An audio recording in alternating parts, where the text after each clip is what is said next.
Pô, que momento, que honra, hein, Luiz Gustavo Medina? Uma honra, né? Impressionante, né? Bonito Poxa, palácio, né? eu que te conheço há tantos anos, nunca te vi num lugar tão bonito quanto esse. Cara. Ah, mas eu nunca estive num lugar tão bonito como esse. Pô, fico feliz. Aliás, você também, Caio, muito obrigado, hein, por nos ofertar essa possibilidade, não só de fazer o podcast, mas de ter convidados assim. Muito obrigado. Privilégio tê-los aqui e com esse convidado tão ilustre, espetacular. Olha, gente, a gente honrado tá aqui. A gente está assim, meio feliz, né? Deslumbrado, não sei qual seria o adjetivo correto. A gente está no Palácio do Governo de São Paulo, estamos ao lado do João Dória, ia falar Jorge Dória, que bobagem. Do João Dória. De grande memória, viu? Grande, eu Jorge adorava. Foi um grande ator, meu amigo querido. Eu adorava o Jorge Dória, improvisava como ninguém. Eu também gostava muito dele. Poxa. E a gente brincava muito, você sabe? A propósito, para quem não sabe, Jorge Dória foi um grande ator. Fez mais de 30 anos na televisão, e se contar cinema, talvez uns 40, quase 50 anos de teatro, televisão e cinema também. Era uma grande figura. E você sabe que o nome dele não era Jorge Dória, ele era pseudônimo dele. Mas nós nos dávamos muito bem e nos divertimos, porque eu fui presidente da Embratur e morei no Rio de Janeiro. E ele sempre morou a vida inteira no Rio de Janeiro. Não sei se nasceu lá, mas sempre morou no Rio. E às vezes chamavam o Jorge de João e o João de Jorge. Nós dois nos divertíamos. Por exemplo, como fiz eu. Como você fez agora. Ô, João, aproveitar. Quero começar a entrevista para valer e tudo, mas eu vi ali uns relógios despertadores e não vou me furtar a te perguntar uma coisa. Me disseram, vou começar, né, dentro das lentes, que você mede o tempo das reuniões e tem um controle rígido sobre o tempo na sua vida. É correto isso? É correto. Aliás, pode virar o reloginho, porque deixaram virado. Já está valendo, eu já estou perdendo tempo. Então já deixa viradinho. Olha lá. E como é que funciona isso? Marca hora, minuto e temperatura. Toda reunião contigo você bota? Toda reunião. Toda. Eu, evidentemente, não constranjo as pessoas, mas você tem que ter aproveitamento do tempo. As reuniões de secretariado aqui, né? Primeiro, obrigado, Caio, obrigado pela oportunidade, Teco, obrigado também.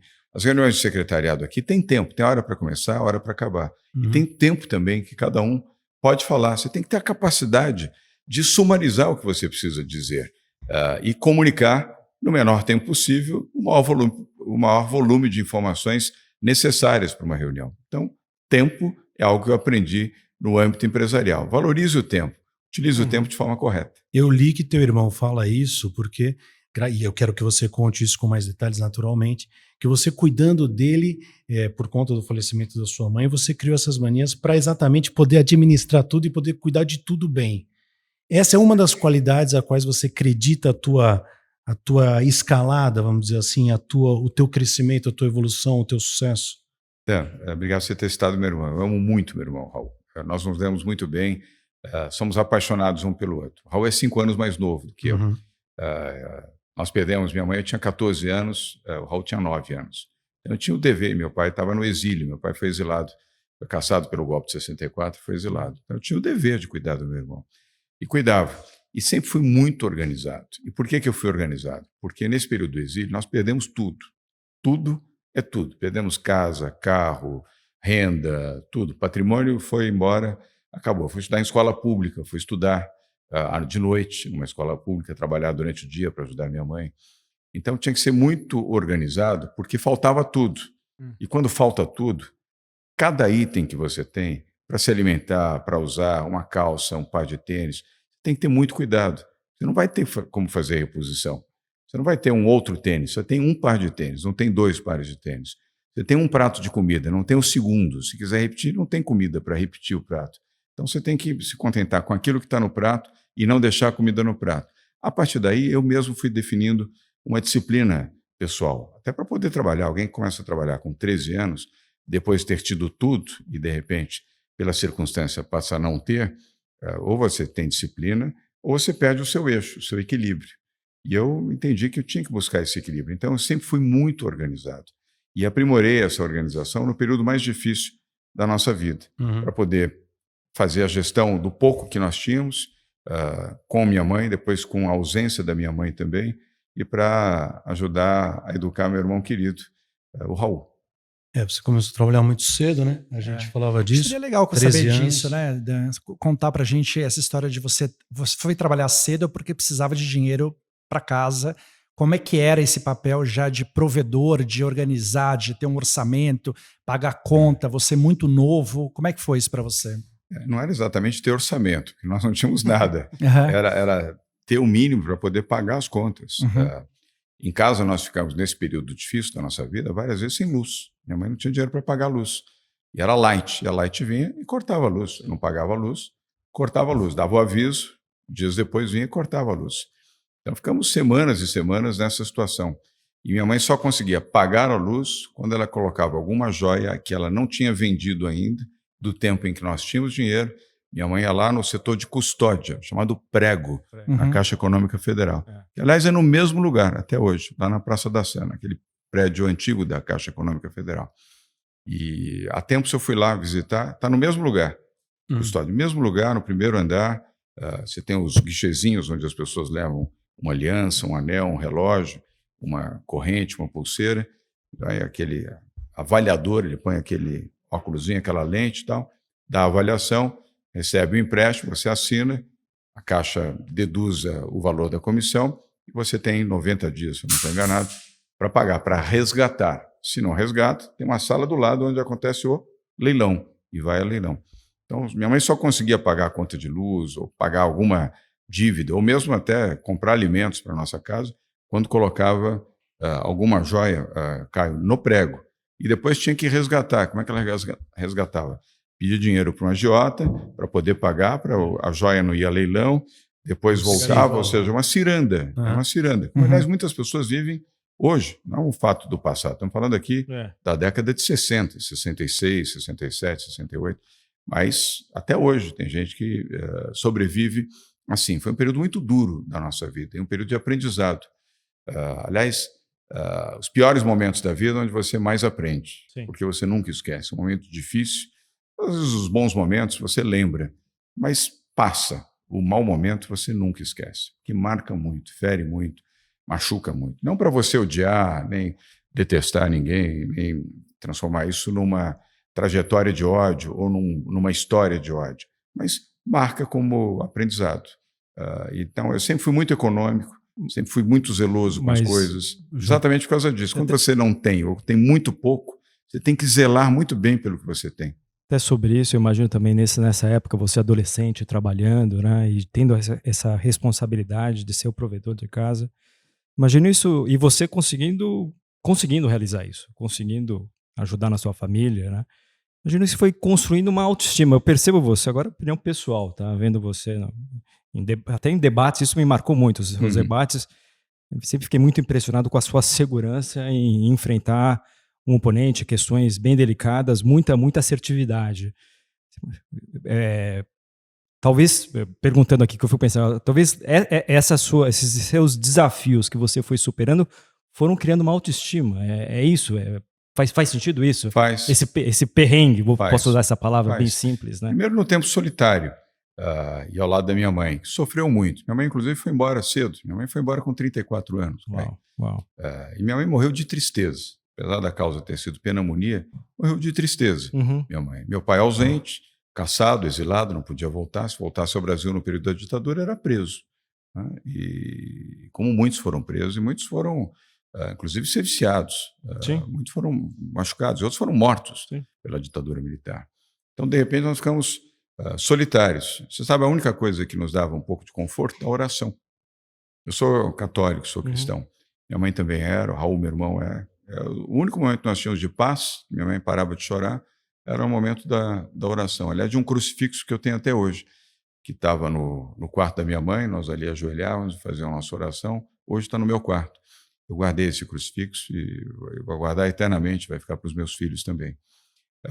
E então, a solidão ajuda você também a pensar e a refletir, e medir seu comportamento, medir as palavras, e ser assertivo também, porque você, quando não tem, você não pode errar.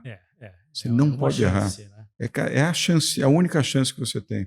Eu me lembro quando eu fui buscar um emprego, eu bati em 13 portas. Eu só consegui na 14ª. Imagina, eu não sabia nada. Com quantos anos? 13 anos de idade. O que eu podia oferecer com 13 anos de idade? Nada. Eu podia oferecer só boa vontade. Não tinha nenhum preparo. Nenhum. Foi na agência de publicidade, né, com o Mas Maurício. eu lembrei, depois de ter 13 vezes não, Uhum. puxa, se eu continuar assim, vou ter 15, 20 vezes, não vou conseguir um emprego. E eu precisava muito para ajudar minha mãe. Aí lembrei que meu pai tinha sido diretor de uma agência de publicidade chamada Standard Propaganda. Hoje chama-se Standard Ogilvy. Standard Ogilvy. Já foi Ogilvy and Mather, Standard Ogilvy. Hoje, aliás, chama-se só Ogilvy. Uma grande agência, diga-se de passagem. Eu falei, quem sabe alguém lá lembra que meu pai foi diretor dessa agência, talvez isso ajude e facilite que eu tenha alguma oportunidade. E fui lá cedinho, cheguei 8 horas da manhã, imagina, a agência 8 horas da manhã não tem ninguém, não tinha nem a recepcionista ainda. Mas eu esperei, tinha um segurança, ele falou, chegou um pouco cedo demais.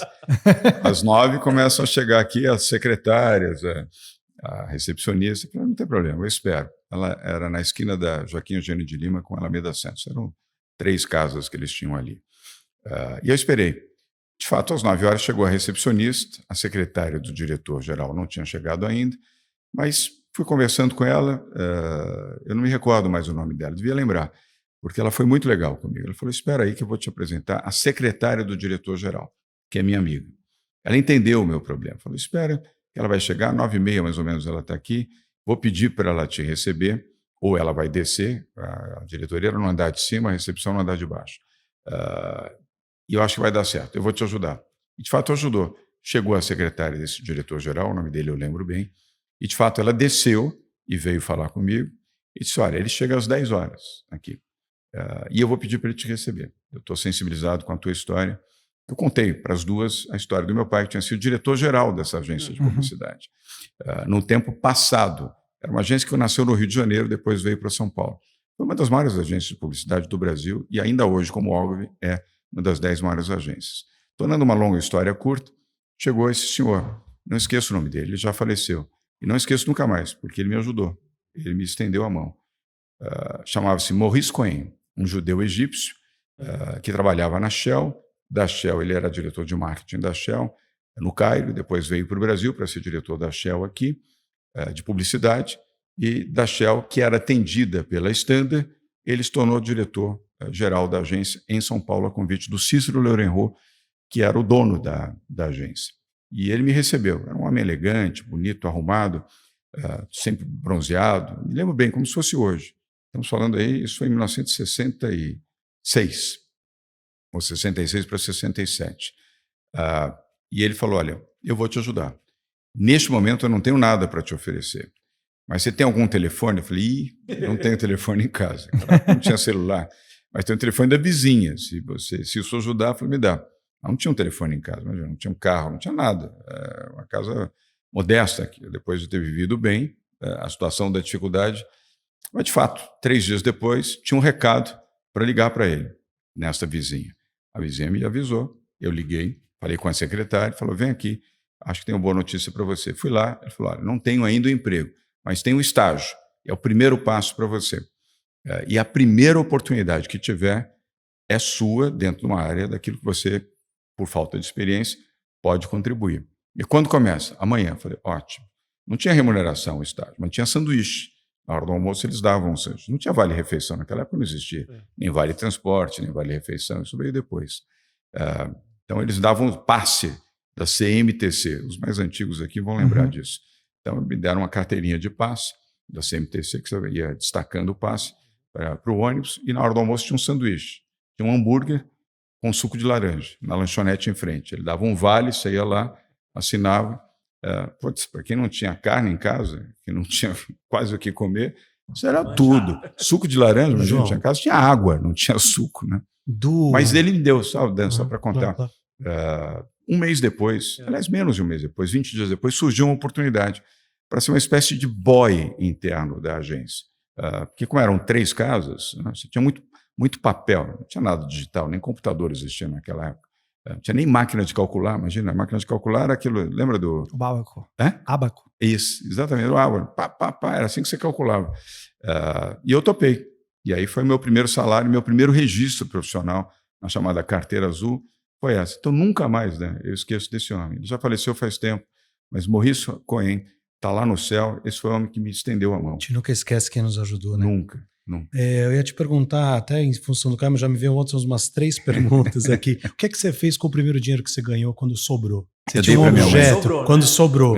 Você tinha um objeto, você teve uma... Nos primeiros salários não sobrava nada, porque eu dava para minha mãe tudo. Era um sofrimento enorme para minha mãe. Então, eu tinha prometido para ela, falei, mãe, algum dia você não vai precisar mais se sacrificar, porque eu vou sustentar você, eu vou sustentar... Eu não consegui, minha mãe morreu antes que eu pudesse fazer isso.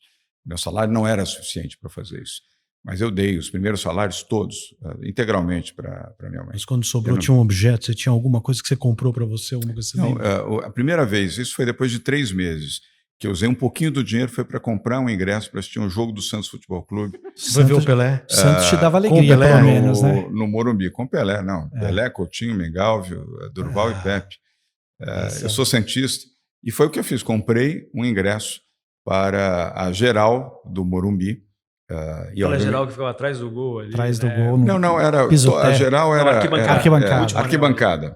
O anel. Contra o São Paulo? Que era jogo? cimentão ali. Cimentão, não. Não, era um Santos e Palmeiras, esse jogo. E também a gente não esquece, né? O primeiro jogo de futebol a gente não esquece. E separei um dinheirinho para comer um sanduíche, porque eu fui a pé pro estádio. Caraca, fui a pé. Até o Morumbi. Era o maior clássico da época, Pinheiros, né? até o Morumbi. Você foi de para economizar. Sim, claro. Não, eu saí de casa, acho que eram umas 11 horas, cheguei meio-dia e pouco no Morumbi, cheguei 1 hora depois. Tá? Entrei, o estádio abria meio-dia, o jogo era 4 horas da tarde, naquela época o futebol era às 4, hoje não, esse horário não existe mais. E aí eu comi um sanduíche lá, um mortadelão, um suco, alguma coisa parecida, não era nem refrigerante, e aguardei o jogo. Para mim foi uma grande alegria poder assistir um jogo de futebol. Eu tava brincando com o Teco, era o vivo. grande clássico da época, né? Por causa da Ademir da Guia do outro lado, Palmeiras Exatamente. Academia. Não, eram os dois grandes, a década de 60. Era a década do Santos Futebol Clube, a era Pelé. Exatamente essa. Qual o efeito você acha que teve em você o fato de ter passado a necessidade na relação com o dinheiro? Isso te tornou uma pessoa... às vezes tem um efeito, as pessoas acham que a pessoa que passou necessidade se torna um esbanjador, ou se torna o contrário. Um avarento. Tem avarento porque tem medo. Como você passou por esses 2 momentos, qual foi a relação que você passou a ter com o dinheiro ao longo dessa caminhada? Eu não fui nem gastador, nem avarento. Eu fui respeitador. Eu aprendi a respeitar o dinheiro. E esse respeito me fez ser uma pessoa muito dedicada, muito séria também em relação a isso. Me ajudou bastante. Nunca esbanjei, mas também nunca fui avarento, nunca fui uma pessoa egoísta. Mas eu era respeitador em relação ao dinheiro, nunca rasguei dinheiro. E nunca gastei naquilo que não era necessário para mim, para minha mãe, para o meu irmão, durante muitos e muitos anos. Eu fui conhecer o que era um pouco de luxo quando eu comecei aos 13 anos, quando eu tinha 16 para 17 anos, foi o luxo de poder comprar uma roupa melhor, uma camisa melhor, uma calça melhor, só 3 anos depois. E sempre foi, e até hoje assim. Eu fui economizando e sabendo onde colocar e tendo cuidado, cautela também. Eu fazia sempre uma economia. Naquela época era poupança, caderneta de poupança ASPA. Lembra-se disso? Eu tinha, mais eu tinha da ASPA. Caderneta de poupança ASPA. Era uma caderneta mesmo. Era um bloquinho que abria assim, exatamente, na horizontal, que você abria e ali você ia anotando. Agora depositei, nem me lembro que moeda era aquela. E fazia o ajuste da correção monetária e aumentando o dinheiro. Exatamente essa, era assim. Era uma capinha plástica, você abria, tinha um caderninho como um cheque, só que ao contrário, ao invés dele estar preso aqui pela esquerda, na horizontal, exatamente essa caderneta. Era pouquinho, mas eu já tinha esse espírito de poder economizar para alguma circunstância futura onde eu fosse precisar. E isso ajudou muito a minha vida. Né? Ô, João, vamos dar só um saltinho. Em que momento, como é que foi que você, enfim, primeiro acho que você começou a trabalhar, em algum momento a roda começou a girar numa velocidade melhor para você, mas como é que você vira um empresário? Como é que você olha e fala, cara, eu vou empreender, eu vou montar um negócio, eu tenho habilidades. Como é que você se descobriu isso? Porque empreender não é fácil, né? E imagino que vindo de onde você estava vindo, você sempre deve ter um receio um pouco maior de não querer dar um passo maior do que a perna, ou de não poder errar. Como é que foi essa descoberta? E a sacada, desculpe, só para complementar, a sacada da comunicação, porque é a comunicação que faz a chave, né? Com a lead. E você está certo. Fez a chave, e de certa maneira até hoje, embora eu esteja na vida pública. Porque eu entrei na comunicação e fiquei. primeiro na agência, depois eu fui para... Eu tinha muito contato na Standard, nessa época, com os agentes dos veículos de comunicação que iam lá para visitar a mídia, o departamento de mídia da agência. Para quem não sabe, o departamento de mídia é o que faz a programação para uma emissora de rádio, uma emissora de televisão, um jornal, uma revista. E como eu tinha alguns amigos, 2 principalmente, na agência, que trabalhavam na mídia, eu gostava de ficar acompanhando. Então, acabei fazendo amigos dos veículos de comunicação. E um deles era da extinta TV Tupi, Rede Tupi de televisão. E eu fui me encantando. Pois acabamos, como ele era amigo do gerente de mídia, acabamos saindo. E aí ele foi me contando, falei, puxa, que mundo bacana. Ele falou, eu ganho dinheiro, ganho muito dinheiro. Porque na área comercial você ganha comissão. Você tem um salário, mais a comissão. Eu falei, ops, esse negócio é interessante. Interessa, esse negócio me interessa. E aí eu fui me cativando, me interessando por isso. Aí ele falou, acho que tem uma oportunidade lá para você, para assistente de contato. Eu falei, pá, vou lá, posso ir lá? Ele falou, pode, eu vou marcar para você falar com o diretor. Lembro o nome dele também, Carlos Alberto Missiroli. O Missiroli é vivo, ele mora acho que em Ilhabela, se eu não me engano. Já deve estar com uma idade, uma boa idade, mas também fui lá conversar com ele e ele gostou de mim também. Isso eu já tinha 15 para 16 anos. Eu tinha um terno, só fui com o único terno que eu tinha, porque esse meu amigo falou, vai de gravata, vai de terno, que vai te deixar a melhor impressão. E eu fui. Aí ele falou, tá bom, esse lugar é teu, esse teu amigo me recomendou, e você então vai ser assistente de contato. Aí recebi, tá lá o registro da minha carteira de trabalho, e eu adorei. E foi a primeira vez que, de fato, eu comecei a ganhar dinheiro. Porque eu sempre falei bem, sempre fui articulado, primeiro acompanhei os contatos, para aprender um pouco mais como era a venda, aprendi com bons contatos. Aliás, quem era o gerente comercial, vocês conhecem ele, pelo menos de nome.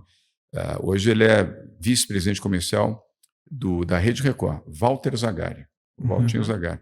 O Valtinho era meu chefe, porque ele era o gerente comercial dessa equipe, e às vezes eu saía com ele. Eu ficava fascinado, porque o Valtinho vendia estava nó em pingo d'água, vendia qualquer coisa. Uma vez ele vendeu uma luta de boxe a 1h da manhã para Viana Tônio, o dono da Viana Tônio, eu estava com ele. Vocês lembram o que é Viana Tônio? Aparelho auditivo. Como é que o cara consegue vender uma luta de boxe para pessoa que tem problema auditivo a 1h da madrugada, e ele vendeu a luta de boxe e tinha que vender à vista ainda, porque Tupi precisava de dinheiro, precisava vender e o cara precisava pagar antecipado, não é 30 dias, normalmente era 30 dias, fora um mês que pagava. E eu ficava fascinado com a articulação do Valtinho, ele está lá, até hoje ele está lá na Rede Record de televisão, formou uma geração de grandes vendedores. E aí comecei a ganhar dinheiro. Aí foi a primeira vez que eu comecei, e comprei meu carro, inclusive. Eu tinha 17 para 18 anos. Quando eu fiz 18 anos, consegui comprar meu carro. Uma Brasília bege, que eu fui logo, meti um vidro, fumê não, aquele vidro degradê, horroroso, mas eu pus... Essas boas, já caderneta da ASPA. Já teve.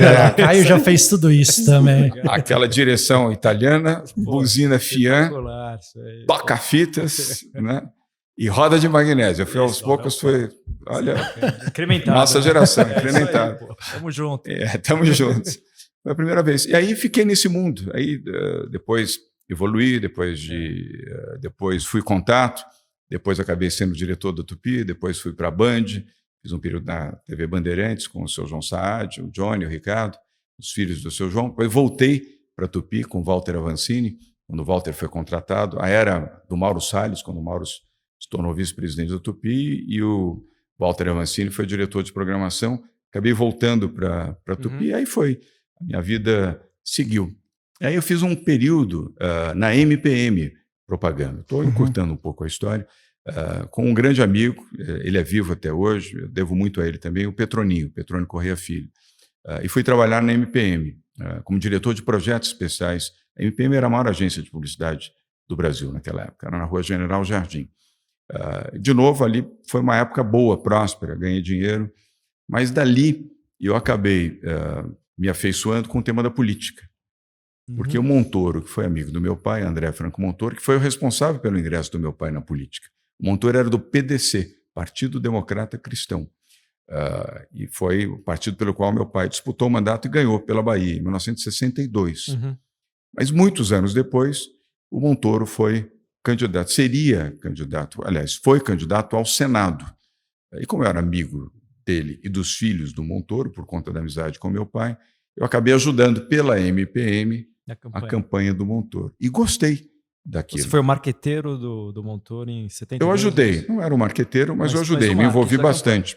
Me envolvi bastante naquela campanha que elegeu o Montoro senador da República. Na época, foi o senador mais votado da história da República. Naquela época era Arena e MDB. Só tinham 2 partidos. Ele era MDB. E aquilo... Que era oposição, para quem não sabe. Era oposição. Só tempos depois é que veio... Arena era o... Não, era o partido da situação. Uhum. Era o partido do governo. E ele venceu a eleição contra o Cláudio Lembo. Eu me lembro bem. O Lembo era o candidato favorito e o Montoro ganhou do Cláudio Lembo. Isso me aproximou ainda mais da política, me aproximou do Montoro, depois do Mário Covas. Aí veio o PSDB com uma dissidência do MDB, naquele episódio Quércia-Montoro, que muitos vão se lembrar. Sim. O Montoro, Mário Covas, Alckmin, Fernando Henrique, formaram o PSDB, deixaram o Quércia com o MDB, e eu fui com eles. E aí, quando o Mário Covas foi indicado pelo Montoro, naquela época não tinha eleição para as capitais. A ditadura não permitia, era indicação de prefeitos, não era eleição de prefeitos. O Mário Covas me convidou para ser secretário de turismo. Tinha 21 anos de idade. A temeridade do Mário Covas. Essa história toda você ainda tinha 21 anos de idade? Sim. MPM? Sim, tudo isso. Record. Muita velocidade. Não, Record não. Fiz Bandeirantes. E Tupi. Bandeirantes e Tupi. Tá. E Record não. Record nem era do bispo. Record era da família Machado de Carvalho naquela época. Mas, e aí com 21 anos ele me convidou e eu fui dirigir a Paulistur e ser secretário de turismo. E daí eu fui para a Embratur, estou tornando a história mais curtinha. Sim. Com 24 anos eu fui presidente da Embratur, fui morar no Rio de Janeiro, que a sede era lá, hoje é Brasília. A sede era lá e foram as 2 primeiras experiências públicas que eu tive. Entre um e outro foram 7 anos, entre 3 anos e meio e 3 anos e meio em cada uma. Aí despertou também um pouco dessa vocação pública que eu estou exercendo hoje. Mas tem um passado também nessa história.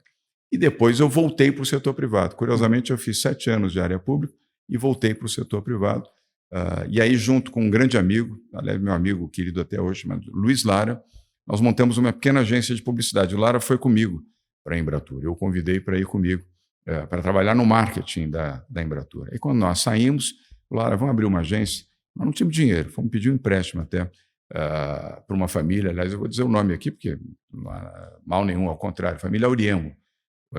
O Fábio Auriemo, Zé Roberto Auriemo. Hoje um tem a JHSF, outro tem a JHSS, são 2 grandes construtoras. Vamos lá bater na porta, nós os conhecíamos, e eles falaram, vamos lá, nós vamos financiar vocês. Na verdade, financiaram sem nenhuma expectativa de grande retorno do pequeno investimento que fizeram. Mas deu certo, funcionou bem, tanto que nós devolvemos o empréstimo no primeiro ano. No primeiro ano, o Lara e eu pagamos 100% do empréstimo. Eles foram amigos, tinha um jurozinho muito pequeno do empréstimo que nos fizeram, e deu certo. A agência cresceu, e a partir daí eu me tornei empreendedor. Foi o primeiro momento de empreendedorismo, até que foi esse, com o Luiz Lara. Depois se incorporou como sócio um publicitário talentosíssimo, esse eu não vejo faz tempo, chamado Stalimir Vieira, um grande copywriter, um grande redator. Depois disso vem a Lide, que é um grande passo e que é, enfim, uma grande, acho que, mudança na tua vida. Foi. Mas eu queria te perguntar já bem objetivo, desculpa a objetividade e o salto também, onde você investe seu dinheiro?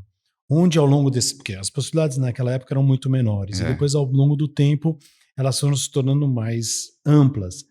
Você ao longo dessa caminhada, imagino que tenha tido várias mudanças, escolhas, opções, das mais seguras às menos. Como é que você lida com essas questões? Mais arrojado, menos arrojado? Como é que você se vê como investidor? Aí, já dando esse salto, como você colocou, meu perfil era mais conservador, eu não era ousado. Nunca investi em bolsa, por exemplo. Não tenho nada contra a bolsa, hein? Nem hoje? Não, muito menos hoje. Claro. Hoje eu estou completamente fora do mundo dos negócios. Hoje é meu filho, minha família, Bia, minha esposa, mas principalmente meu filho mais velho, Johnny. Ele é que cuida dos negócios. eu estou completamente fora. Então, a decisão hoje é inteiramente dele. Mas enquanto eu podia, enquanto eu estava até 2015, depois de 2015 eu me retirei completamente de tudo, absolutamente tudo. Quando eu tomei a decisão de disputar a prefeitura de São Paulo. Mas nessa fase eu fui sempre muito conservador. Fundos de investimentos, mas sempre um perfil conservador. Eu nunca fui de ousado, de um perfil mais ousado. E, por exemplo, nunca entrei em bolsa, sempre eram os fundos. E fui razoavelmente bem nessa opção, pelo menos diante das circunstâncias, foi algo que me dava conforto e segurança. João, eu tenho uma... Desculpa, tá? Eu não quero monopolizar, não. Vai tá? lá, vai lá. Só porque eu não quero perder o... Eu tenho uma curiosidade genuína, cara. Eu sou ator, né? A quantidade de gente que me fala o que eu devo ser e como eu devo ser é enorme. Eu fico pensando, você... Isso é carinho, pessoas têm não, carinho eu digo por assim, você. fico pensando você, me perdoe a intimidade, Não, mas lógico, cercado é você. de pessoas e tal, e como é que você se manteve nessa caminhada toda? Pelo menos desde onde eu te conheço como pessoa pública, né? Não te conhecia antes. E como é que você não cedeu? Porque eu imagino que todos os dias você deve ouvir alguém falar assim, você devia ser mais assim. Isso, você devia ser aquilo, menos assim. É. E o Caio até te perguntou isso sobre a autoestima lá atrás. Como é que você se mantém... você se mantém você mesmo nessa caminhada? E isso, você concorda comigo quando eu coloco isso? Concordo. Mas aí foi muita influência do meu pai. Meu pai foi um grande influenciador da minha vida e do Raul, meu irmão, também. Minha mãe pela luta e pelo sofrimento. Ela nos ensinou com o próprio sacrifício. Meu pai pela determinação. Meu pai sempre foi um homem, meu pai já falecido também, como minha mãe, infelizmente, mas sempre foi um homem muito determinado, muito, muito.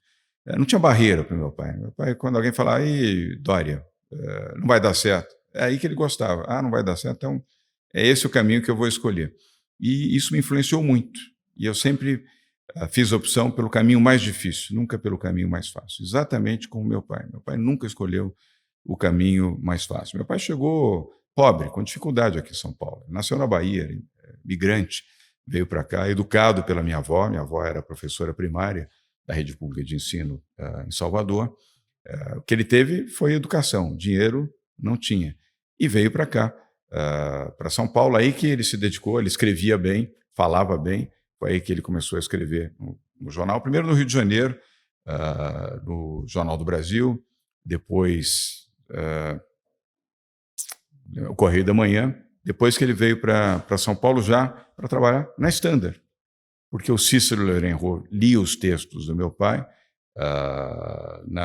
no Correio da Manhã e depois no Jornal do Brasil, ele escreve bem esse Dória, e convidou meu pai, aí o salário de um jornalista que redigia, perto de um publicitário que redigia, o publicitário ganhava 10 vezes mais.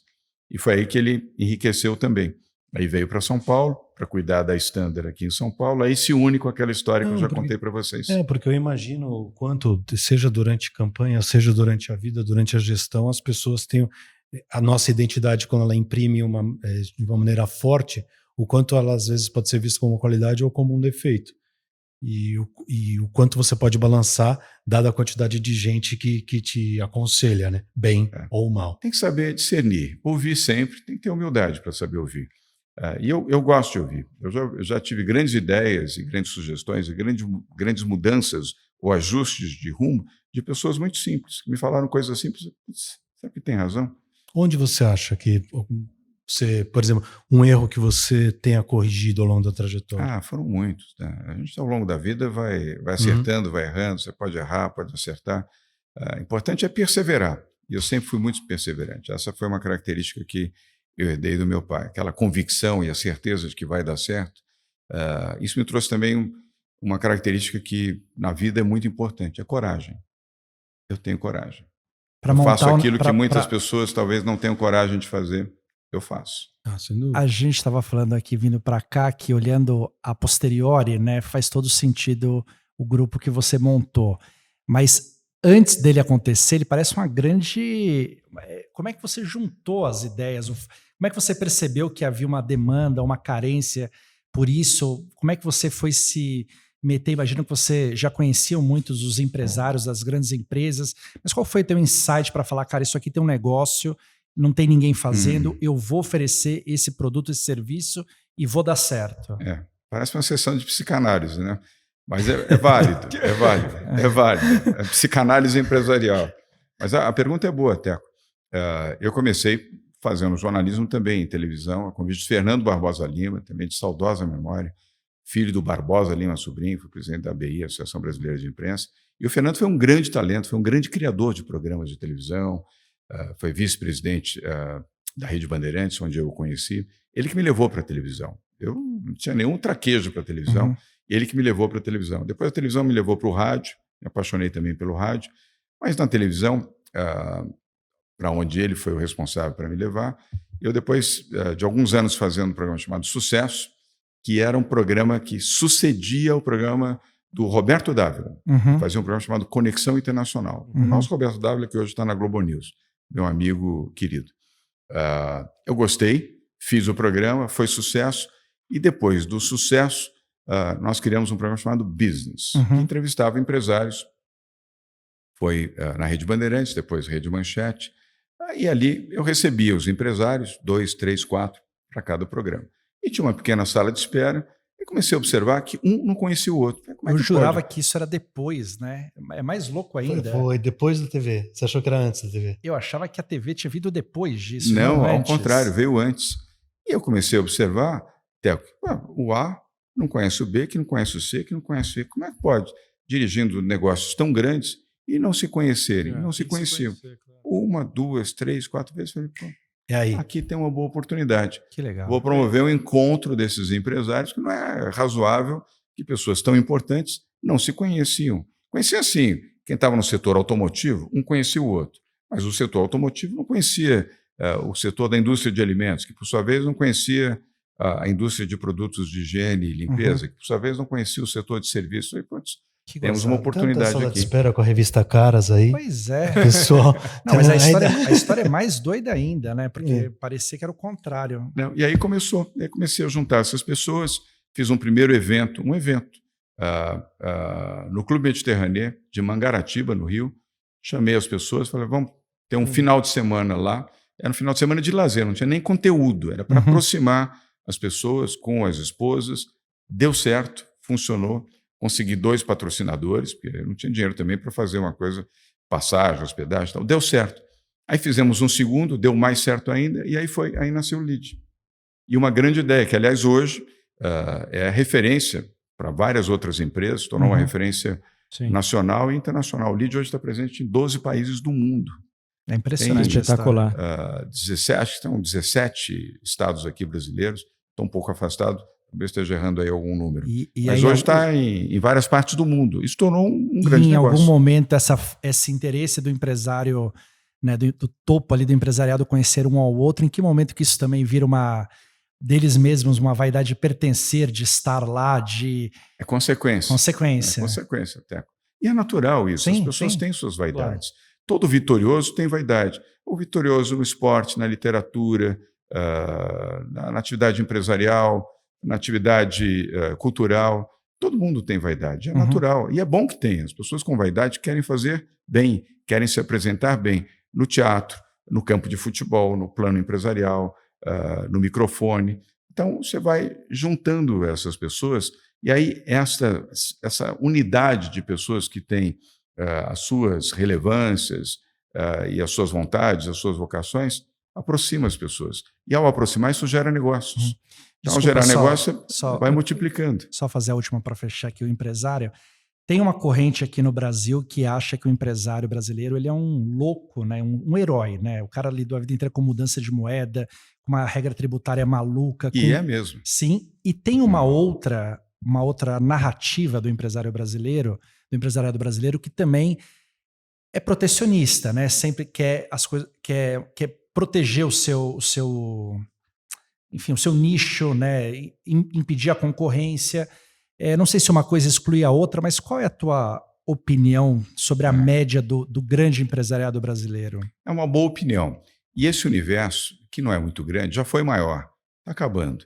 Hoje o mundo é muito competitivo, não dá mais para você imaginar que você está num mundo protetivo. Isso já passou, praticamente já passou. Ainda há alguns poucos que pensam assim, mas é uma geração passada. As duas novas gerações já têm um outro espírito, já faz tempo. É competir, é liberdade de mercado, é entender a competição, até porque o mundo se tornou globalizado. Já há uns 20 anos que o mundo já é globalizado. Na virada aí do século, na virada do milênio, já era um mundo globalizado. Então, quem ficou nessa vibe de tem que proteger, tem que impedir e tal, ficou para trás, porque o mundo atropelou completamente. Então, hoje é um número assim inexpressivo de pessoas que pensam e agem assim. A maioria sabe que precisa ser competitivo, sabe que precisa reciclar posições, pensamento, atitudes, ser competitivo, tem que acordar cedo, tem que trabalhar. Eu nunca acreditei na sorte.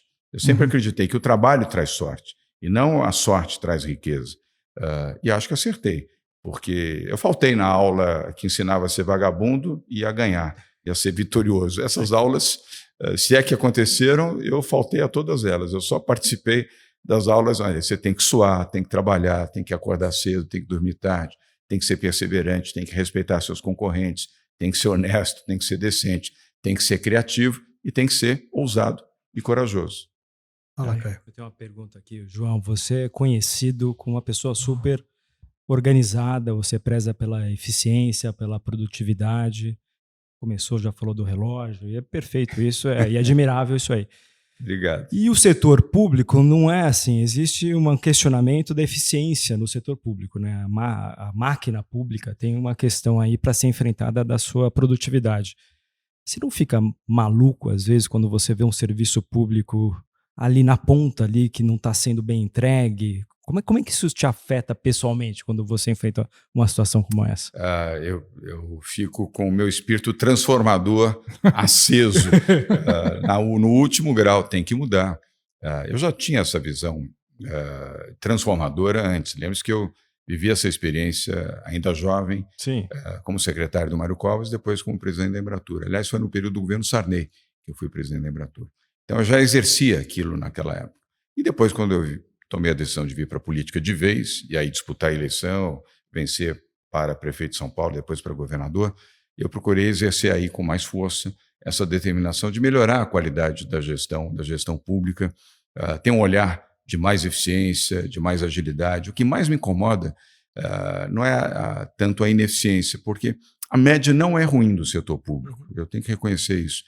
O que é ruim é a lentidão do setor público, porque o excesso de regras, regramento, não pode isso, não pode aquilo, cuidado com isso, cuidado com aquilo, os auditores, os órgãos reguladores, os órgãos fiscalizadores, é tanta fiscalização que acaba tornando o processo lento demais e, se você não for honesto por princípio, você pratica a desonestidade. Então, isso é que me incomodou muito. Então, eu procurei colocar muita velocidade e o sentimento de que nós temos que fazer para quem mais precisa. Não dá aqui para ficar rodando o mundo para tomar uma decisão que você leva um mês aquilo que você pode fazer em um dia. Faça em um dia. E aí fui imprimindo isso nas políticas públicas, já na prefeitura, depois aqui no governo. Vou dar um exemplo só para não ser longo. Legal, vamos lá. Abri uma empresa. Quando eu fui prefeito, o Caio Megali, que eu convidei para ser secretário da Fazenda, hoje o Caio está na XP, se eu não me engano. Tá na XP. Acho que é o economista-chefe da XP. Aliás, é um grande valor, o Caio. Ele disse, João, para abrir uma empresa em São Paulo, sabe quantos dias precisa? Eu falei, não, 126 dias. Eu falei, o quê? 126 dias para você abrir uma empresa? Isso é um absurdo. 4 meses para você abrir uma empresa? Aí fui olhar, ele me mostrou os relatórios do Doing Business do Banco Mundial. O Brasil estava lá no 100º, 26º Zona do rebaixamento. Né? Porque era São Paulo. Ainda é São Paulo que impacta o Doing Business. Não é o Rio de Janeiro, nem Belo Horizonte, nem Minas Gerais. Não me pergunte por quê. Não é uma questão de ser paulista ou não, mas é uma decisão do Banco Mundial. Ele avalia isso. Falei, Caio, vamos mudar essa história. Isso é um absurdo completo. Bem, consegui parcialmente, porque parte do que nós precisávamos fazer estava aqui, no governo do Estado. Tornando uma longa história curta, quando vim para cá, peguei a Patrícia Ellen, que é a nossa secretária de Desenvolvimento Econômico, Ciência e Tecnologia, um talento extraordinário. Falei, Patrícia, nós já tínhamos reduzido bem naquela época, de 126 dias, já tínhamos reduzido para 15 dias. Falei, Patrícia, vamos fazer para um dia.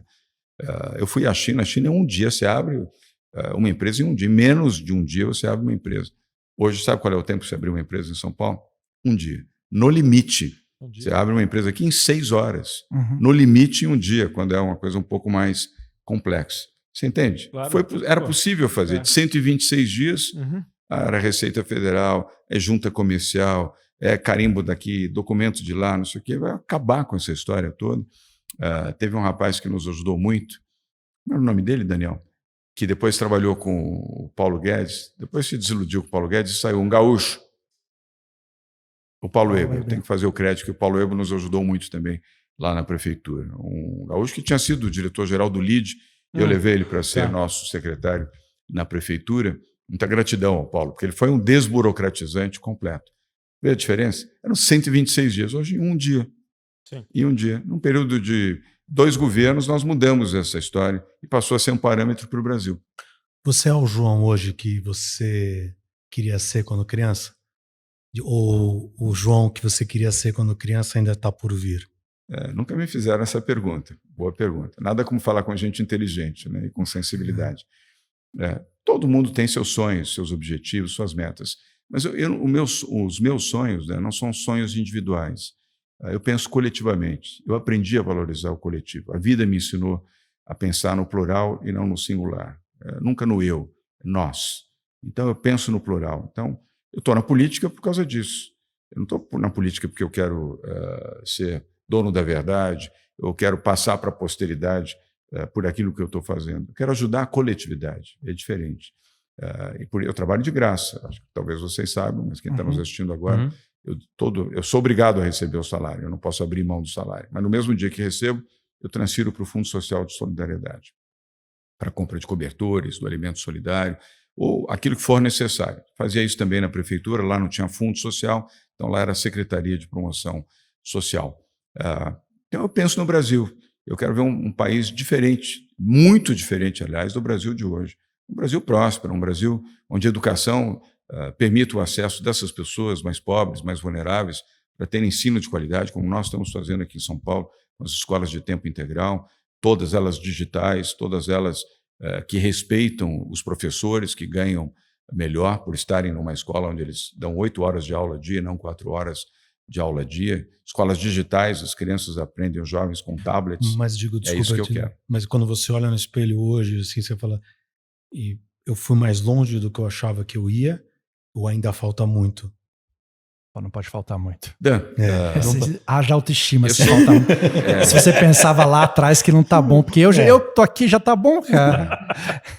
Mas bom, tem um ano que vem agitado aí, cara. Não, mas aí já estamos na derivada. Mas Dan, é como você mesmo pensa. Você precisa ter seus sonhos, precisa ter suas metas. Muitas vezes que eu tive a oportunidade de dar aula ou conferências sobre empreendedorismo, eu sempre disse para os jovens empreendedores ou para os vocacionados para o empreendedorismo, nunca abandone o seu sonho, nunca abandone os seus ideais. Faça ideais legítimos, coletivos, não individuais, porque a percepção do individualismo é muito ruim, porque você fica fora do eixo da realidade e é capaz de magoar, é capaz de ser injusto, é capaz de ser desleal com seus amigos. Quando você pensa no coletivo, você se aprimora e você corrige as suas falhas e melhora nos seus objetivos. Então, o meu sonho é poder ajudar mais o meu país. Eu amo muito o Brasil, né? Demais. Amo muito. Eu podia estar fora do Brasil, eu nem precisaria estar na política. Eu não preciso de prestígio, não preciso de dinheiro, não preciso de nada. Respeito a política muito.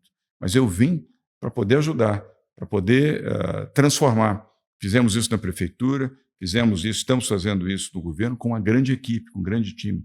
E essa é outra boa lição para você realizar os seus sonhos. Coloque pessoas iguais ou melhores que você, se possível, melhores do que você, porque é aí que você vai acelerar o atingimento dos seus objetivos e dos seus sonhos. Não põe pessoas piores do que você para você pisar em cima ou ter claque para ficar aplaudindo você, para dizer que você é o máximo, que você é uma beleza, que você é excepcional. Põe pessoas que saibam orientar você, compartilhar com você e até criticar você, inclusive, para aprimorar e evitar os erros, colocar mais acertos nessa conta do que equívocos. Ô João, a trajetória que você nos contou aqui no começo, né, foi de muita luta, né? No começo faltando coisas, conquistando coisas, uma adolescência, uma pré-fase adulta ali difícil. Como é que passa isso para os seus filhos que já nascem numa realidade totalmente diferente, não precisando se privar, não precisando acordar de manhã, ser organizados para conquistar nada?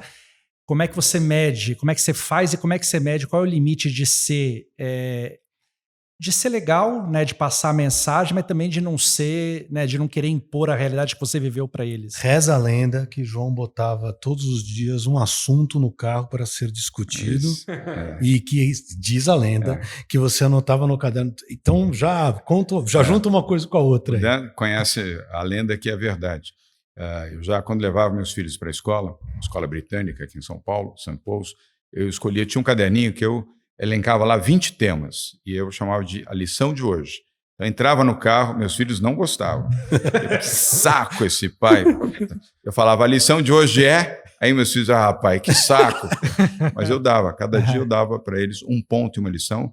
O trajeto não era muito longo, mas eu sempre fui mais sintetizador, e eu dava aos meus filhos uma lição importante para eles. E não me arrependo de ter feito isso. Eu sei que eles não se arrependem de terem ouvido, apesar de acharem muito chato um pai que... Que bom que o final é feliz. Carro, quer dizer que eu só estou na parte ruim por enquanto. E também convidei meus filhos, também fui muito criticado, até por amigos meus, para fazerem estágios na nossa empresa. No tempo que eu tinha a empresa, que eu estava à frente das empresas, no período das férias, pode viajar, tem tempo para viajar, tem tempo para se divertir, mas vão estagiar e remunerados. Faziam um estágio. A Carol, minha filha mais nova, essa então odiava, mas fazia. O Felipe, meu filho do meio, odiava um pouco, mas fazia. Esse gostava de ganhar um pouquinho de dinheiro. E o Johnny, meu filho, que é o mais velho, não era um apaixonado, mas gostava também de fazer e também tinha remuneração. O resultado é que hoje as empresas são dirigidas pelo Johnny. Meu filho tem 26 anos, ele com 22 anos começou a dirigir as empresas ao lado de outros profissionais, e foi exatamente esses estágios em todos os períodos de férias de verão e férias de inverno, que deu a ele maturidade para dirigir os negócios. Meu filho do meio hoje estuda, ele está no IBMEC, mas ele trabalha na Bandeirantes. Tem 19 anos, que é o Felipe, além de fazer uma grande faculdade, trabalha na Band, ele adora o trabalho que ele faz, ele está na área das rádios. E a minha filha está nos Estados Unidos, a Carol, está estudando numa universidade em Nova York. Ainda não engatei ela no trabalho, embora ela seja boa fotógrafa, ela ganha um pouquinho de dinheiro com as fotografias que faz, mas ela foi educada também para ser uma pessoa disciplinada, uma pessoa focada naquilo que ela deseja. O mundo dela também é comunicação. O Johnny acabou sendo comunicação e o Felipe também, não por imposição. É um pouco... todo filho tem orgulho do seu pai, não é? Ou pelo menos a maioria dos filhos tem, e você naturalmente acaba influenciando, sem exigir, nem proibir, nem censurar ninguém. Então, tenho muito orgulho dos meus filhos, procurei educá-los da melhor maneira possível, devo muito à Bia, minha mulher. A Bia teve muito mais tempo, convivência com os meus filhos do que eu, então tenho muita gratidão a ela por ter dado carinho, por ter dado proteção, boas palavras e ser muito afetuosa no trato com os meus filhos. Então, isso ajudou a ter filhos equilibrados e filhos que, para mim, representam um grande orgulho. Gente, acabou, hein? Acabou o tempo. Caio, obrigado. Obrigado, governador. Espetacular. Conhecendo um pouco mais do pessoal. Gentileza de nos receber aqui. Muito obrigado. Obrigado, Caio. Acabou uma pena, mas foi Tem ótimo. muita coisa, né? Não deu nem tempo de eu cornetar a minha entrada obrigatória, por exemplo. Não vai dar tempo. Não vai dar tempo. Faz a parte 2. João, muitíssimo obrigado, viu? Obrigado, pela generosidade de nos receber, o tempo. Sabemos que os tempos não são fáceis. Te desejamos sorte e tudo de bom. Obrigado. Obrigado, Dan. Teco, obrigado. Caio também, os que estão nos assistindo. Olha, há muitos anos eu não dava uma entrevista com esse perfil. Muitos anos. Já dei, mas isso no tempo que eu estava no setor privado. Portanto, nos últimos quase 5 anos, é a primeira entrevista que eu dou nesse tom e com essa abordagem. Então, obrigado. Bom. Vocês me fizeram bem, me senti bem e recordei um pouco do meu tempo passado, de uma época que eu guardo com uma boa memória, uma memória afetiva, que foi no setor privado. Então, muito obrigado. Vocês me deram aqui uma excelente chance de expor para quem está nos assistindo, talvez uma face que eu nunca tive a oportunidade de revelar desde que eu vim para a atividade pública. É a primeira vez, Caio, que eu trato desse assunto é com vocês. Então, nós gostamos e todo mundo que está ouvindo e vendo certamente gostou, porque a história a história inspira, né? A história mexe, não tem como ficar neutro uma história de superação tão cedo assim. Obrigado. E uma história real. Legal. Obrigado a vocês. Obrigado. Obrigado. Tchau, pessoal. Obrigado. Fiquem bem.